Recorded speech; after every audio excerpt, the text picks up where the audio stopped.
A new chance has come to stop the bloodshed in Gaza. Donald Trump's team has made proposals to both sides of the conflict. I can confirm that Special Envoy Witkoff and the president submitted a ceasefire proposal to Hamas. We hope that a ceasefire in Gaza will take place. Hamas rejects the proposals, at least for now, though the situation of the residents of the Gaza Strip, still under attack by Israel, is dire.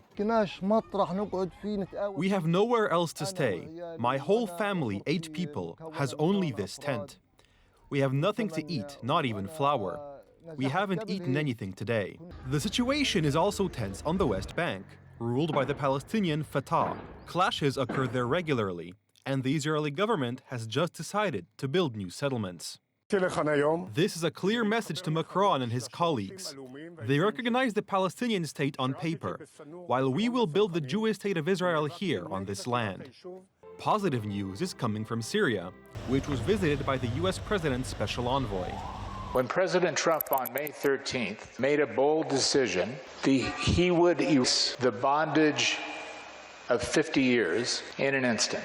No conditions, no requirements. The situation in Syria is very difficult, and many of the trade restrictions imposed on the country over the years primarily affect the poorest. The embargo on Syria resulted in a lack of access to spare parts for certain medical devices and to life-saving medicines. The US, together with Turkey and Qatar, also wants to rebuild the energy network of war-torn Syria. The United States is increasingly opening up to Syria in an attempt to prevent the country from falling apart.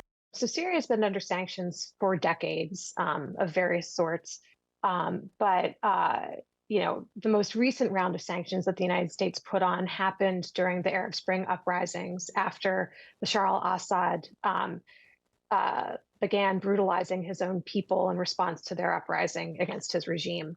And since those sanctions were put on, the United States has this habit of putting sanctions on and never quite taking them off.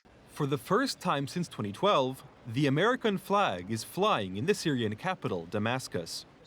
The U.S. ambassador's residence has been reopened there. It is a symbolic moment, although the U.S. embassy itself remains, for now, closed in the country.